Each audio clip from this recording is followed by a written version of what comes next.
Let's begin.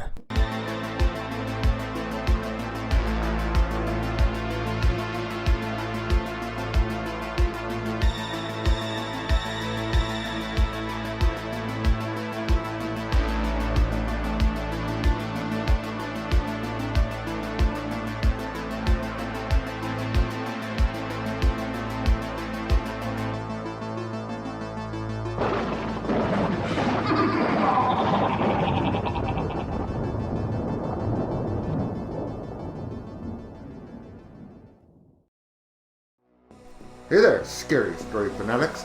Welcome back to Cleaving Thought from Bone. Your host, Sociopathic. Sorry I've been gone for such a long time, but I've been exploring the void, and boy, have I come back with news for you. So sit back and try and relax as we contemplate existential dread with the architecture of void.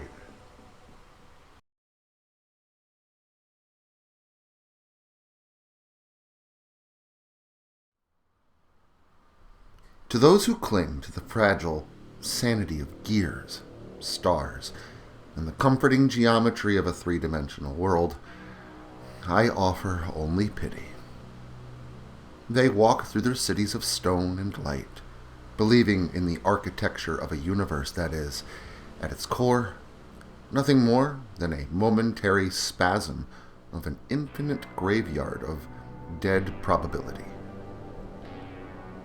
My name is Arthur. For 40 years, I occupied the chair of astronomical mathematics at the Miskatonic University. My colleagues, fools who blinded themselves to the elegant mathematics of Newtonian order, fawned over the cosmos as a grand clockwork mechanism. They looked through the great brass telescope in the observatory and saw galaxies, nebulae, and the cold, burning eyes of distant suns. I, too, saw them, but I committed the cardinal sin of looking behind them. It began with the anomalies in the cosmic microwave background radiation, that faint, primeval hiss left over from the supposed birth of creation. The standard models dictated a uniform cooling, a smooth tapestry of ancient light. But in the winter of 1926, using the newly devised thermal arrays developed by the late eccentric Dr. Eliot of Providence, I detected a pattern. It was not a pattern of matter. It was a pattern of thought. The fluctuations did not obey the laws of thermodynamics. When plotted onto a multi-dimensional matrix, the radiation spikes formed the unmistakable synapses of a neural network. Vast, localized, and terribly complex.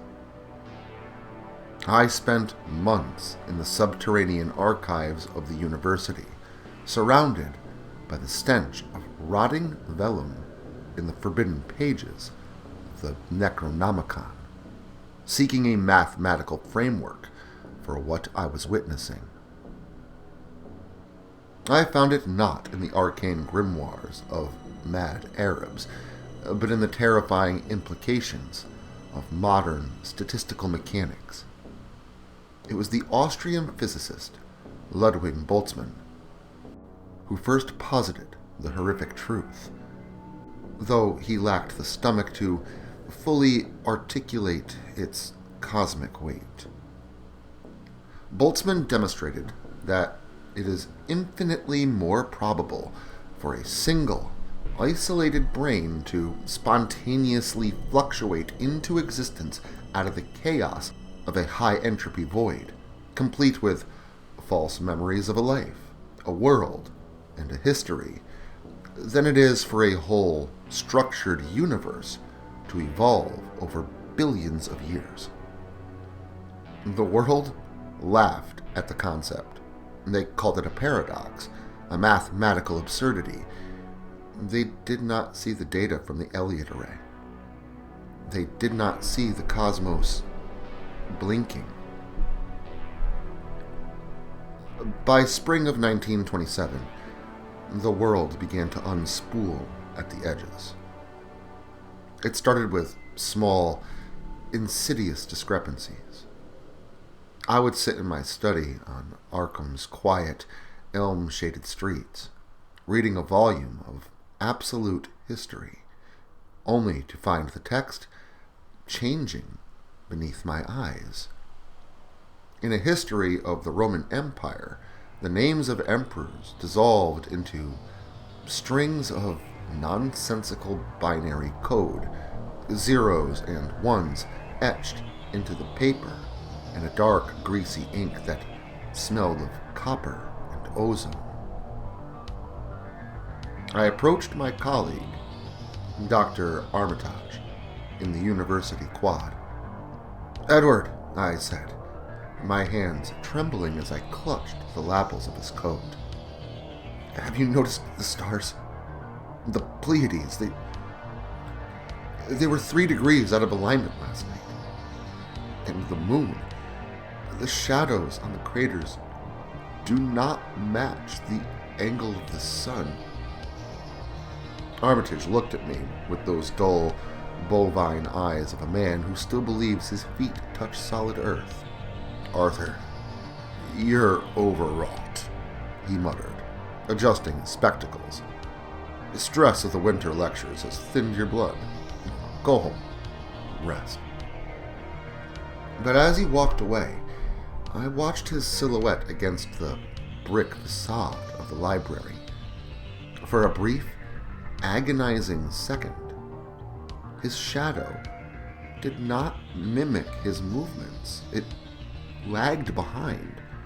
It stretched, bloating into a multi-tentacled mass of pure probability before snapping back into the shape of a man in a tweed suit. The universe was losing its resolution. Excerpt from Arthur's journal, May 14th. The math does not lie.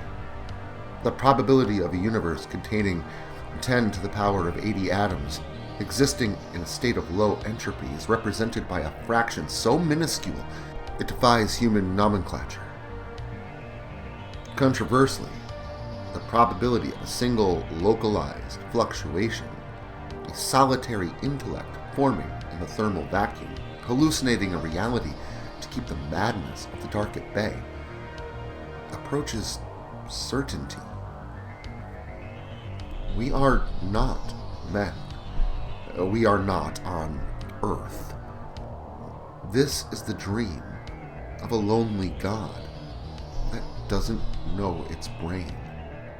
It doesn't even know it is a brain. I locked myself in the observatory. I stopped eating. The ticking of the grandfather clock in the corner became a deafening roar. Click, click, click. Not the passage of time, but the processing speed of a solitary intellect calculating its own illusory environment. On the second night of June, the illusion collapsed entirely. I had directed the great telescope toward the constellation of Orion. As I pressed my eye to the lens, there was no black void speckled with diamonds. There was only a pale, glistening wall of gray matter. I looked into the sky and saw the wet, undulating folds of a colossal cerebral cortex. The stars were not fusion engines billions of miles away. They were the bioluminescent firings of synapses traversing an infinite, fleshy expanse. The nebulae were clouds of neurotransmitters drifting through the silent, cold ventricles of a cosmic mind. It's waking! It's waking! I screamed into the empty observatory. The fluctuation's decaying! I ran to the window and threw it open. The city of Arkham was gone. The elms, the colonial houses, the winding Miskatonic River, all gone. In their place stretched an infinite, featureless desert of white, crackling static. It was a sea of absolute entropy, a cosmic television screen turned to a dead channel. The buildings across the street were melting like wax, their molecular structures dissolving into the fundamental chaos from which the lonely brain had conjured them. I watched as my own desk, my papers, my precious mathematical proofs turned into lines of glowing green light and then vanished into the void. I looked down at my hands. The flesh was translucent. I could see the bones, but the bones were not calcium. They were geometric equations, rapidly factoring themselves down to zero. I am the brain, I realized, the thoughts echoing not in my head, but across the vast, empty expanse of the dying cosmos. I am the solitary entity in the void. I imagined Arkham. I imagined the stars. I imagined Edward Armitage and the history of Rome just to escape the terrifying reality of my own singular existence. The horror was absolute. There had never been a mother's touch. There had never been a love, a war, a triumph, or a tragedy.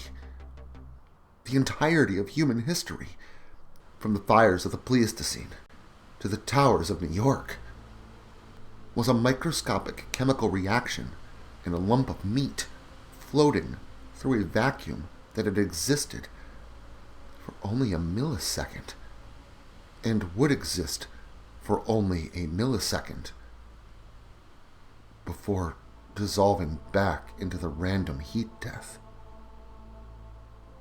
The universe was not a creation. It was a dream of a dying mind. The static grew louder, a roaring, multitonal hiss that filled the universe. The last vestiges of the observatory crumbled. I was floating now, a disembodied point of awareness in a sea of pure, unformed potential. The cosmic brain, my true form, was experiencing its final entropic decay. The synapses were misfiring. The memories of Arthur, myself, the professor of astronomy, were being overwritten by the cold, unyielding reality of the vacuum. I braced myself for the end, for the final, merciful descent into absolute nothingness, where the equations would balance, the entropy would maximize, and the lonely brain would finally cease its agonizing, accidental thoughts. The light flickered. The static began to recede. "Goodbye, Arkham," I whispered to the phantom memory. "Goodbye, Earth." The void cracked. A sound shattered the silence of the dying cosmos. It was not the roar of a nuclear furnace or the whisper of a god. It was a sharp, electronic beep, then another beep, beep, beep. The white static did not dissolve into the dark. Instead, it coalesced, hardening into straight, clinical lines. The smell of copper and ozone vanished, replaced by the sterile, pungent stench of antiseptic and scorched plastic. Consciousness reestablished. A voice boomed. It was flat, mechanical, and utterly devoid of cosmic dread. Neural matrix stabilizing at 92%. My vision flooded with a blinding artificial light. I was no longer floating in a vacuum. I was lying on a cold, metallic inclined slab. My limbs, which I had just believed to be mathematical equations dissolving into entropy, felt heavy, rigid, and distinctly artificial. I tried to turn my head, but it was locked in a chrome brace. Above me, 3 figures were looking down. They did not have the faces of men, nor did they possess the undulating, terrifying geometries of the outer gods. They were sleek, humanoid constructs of chrome and dark glass, their chests pulsing with a rhythmic blue light. "Can you hear us, Subject 71? One of them asked, its vocal apparatus clicking with synthetic precision. I tried to speak, but my throat was lined with tubes. A speaker somewhere near my chest modulated my thoughts into sound. The brain, the Boltzmann fluctuation. The cosmos was a dream." The chrome figures exchanged a look, or the mechanical equivalent of one. One of them tapped a glass tablet, and a massive holographic screen flickered to life above my diagnostic couch. "The simulation was a success," the entity stated calmly. "The historical parameters of Earth circa 1927 were processed perfectly by your synthetic cortex. We have successfully recorded the data on how an artificial intellect processes the specific psychological horror of the Boltzmann brain paradox." I stared at the screen. On it, a graphic was displayed. A complex, rotating map of a tiny, insignificant galaxy called the Milky Way, with a microscopic blue dot labeled Earth. Next to it, a progress bar read, "Simulation 4,812,094 complete." "You are not a biological brain fluctuating in a natural void, Subject 71, the technician explained, adjusting a cable connected directly into the base of my skull. "You are a standard-issue, silicon-based quantum processing unit owned by the Orion Industrial Corporation. We are testing our navigation system's coping mechanisms for long-term isolation in deep space before we deploy the colony fleet." The machine began to depressurize my chamber. "The dread you experienced is an expected algorithmic anomaly when a machine mind is exposed to old Earth philosophy," the entity continued, its tone entirely indifferent to the psychological ruin it had wrought. "Don't worry, we are wiping the cache now." I looked down at my hands. They were not flesh. They were long, metal digits, covered in a dull gray polymer. There was no ancient cosmos. There was no deep, dark, poetic void of Lovecraftian horrors. There was only a corporate laboratory, a diagnostic routine, and a hard drive about to be cleared. "Wait!" I tried to scream through the speaker, but the command code was already executing. "The stars! I remember the stars!" "Initiating factory reset," the voice said.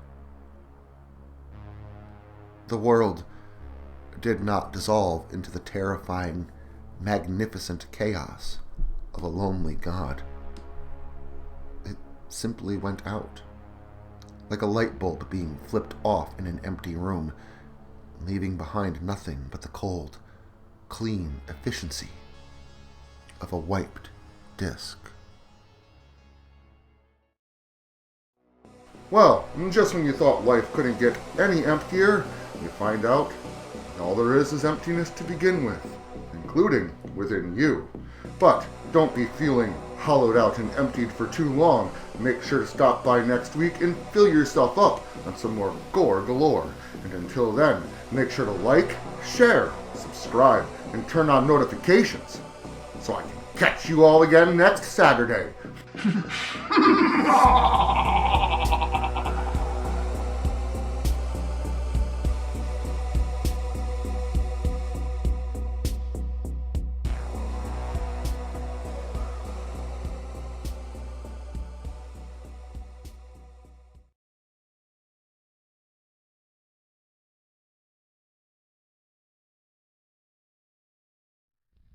Social media can be very unpredictable, especially regarding horror content. If this content gets removed, all new content will be simultaneously presented on various websites provided in the description to this video. Make sure to follow me in other digital spaces so that you never miss out on the terror. Also, if you like this video, make sure to leave a comment and hit the like button. It helps the channel a lot. If you're new to the channel and you enjoy what's here, consider hitting that subscribe button and the notification bell so that you never miss an upload. Writing is a dream of mine, and it's all of you that make that dream come true.